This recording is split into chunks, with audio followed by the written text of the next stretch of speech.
warahmatullahi wabarakatuh. Perkenalkan saya Zalwa Aulia Rahman dengan NIM 25230310317 dengan makalah yang berjudul Revisiting Trauma and Identity of the Character, a Psychoanalytical Examination of Tunis Guatemala and Koinokatachi kepada Dr. Muhammad Bayu Firmansyah, SSMBD, untuk dosen pengampu saya.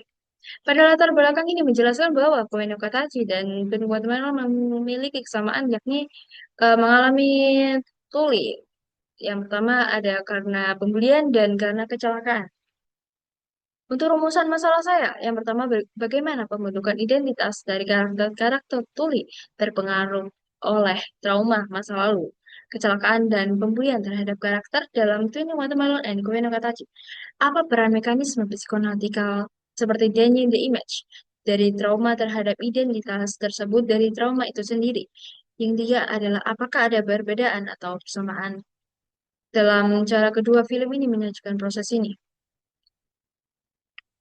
Untuk kajian teori saya yang pertama, teori identitas, diperbarui oleh kajian modern oleh Marcia. Dalam identity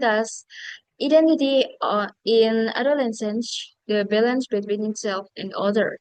Itu menjelaskan tentang pembentukan identitas pada proses psikososial yang melibatkan resolusi krisis antara ego dan lingkungan sosial.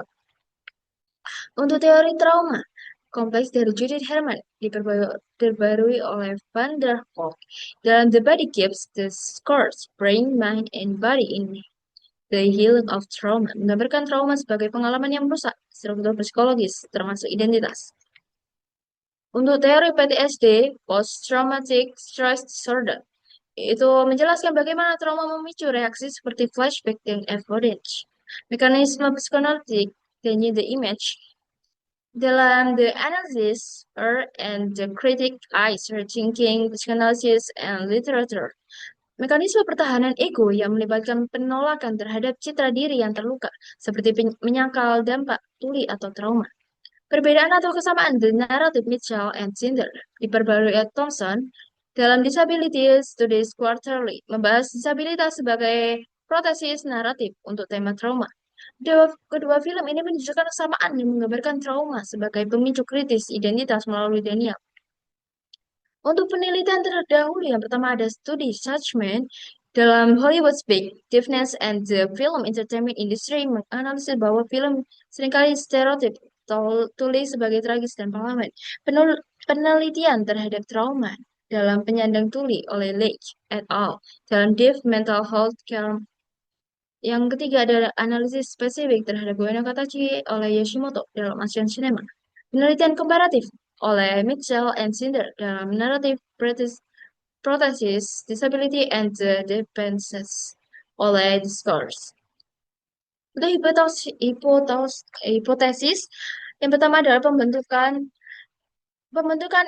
untuk hipotesis pembentukan identitas karakter tuli dalam Koe no Katachi dan Twin Watermelon signifikan yang terpengaruh oleh trauma masa lalu seperti kecelakaan dan pembulian. Untuk mekanisme psikoanalitik dan the image itu berperan sebagai pertahanan awal terhadap trauma. Terus yang terakhir ada kedua film ini menunjukkan kesamaan dalam menyajikan trauma sebagai penghambat identitas melalui mekanisme Daniel. Untuk jenis penelitian yang saya kembangin ini adalah kualitatif.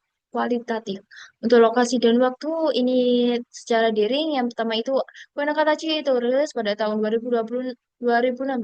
Untuk Koino Katachi rilis 2023. Untuk teknik analisis, yang pertama itu ada analisis semiotik, yang kedua ada psikoanalitik. Etika penelitian, menghormati privasi narasumber. Yang kedua adalah menghindari bias, interpretasi, dan stereotip. Ini ada penyajian hasil penelitian yang pertama tumbuhan watermelon pada Yeonchuna. Untuk kekerasan dalam keluarga. Itu strateginya itu mencari pengakuan lewat musik. Untuk yang kedua ini ada ya Hayi-chan karena kecelakaan yang membuat dia tuli. Dan itu strateginya adalah adaptif melalui hubungan baru. Untuk Shoko Nishimiya itu trauma bullying terhadap pada sekolah itu. Membuka komunikasi lewat bahasa isyarat. Untuk pembahasan sendiri, itu memperlihatkan bahwa trauma tidak hanya muncul pada peristiwa fisik, namun juga dalam simbolis stigma internalisis, diskriminasi. Internalisis ini terwujud dari perilaku menarik diri, rasa malu, hingga keengganan kok berkomunikasi secara terbuka. Sekian dari saya. Wassalamualaikum warahmatullahi wabarakatuh.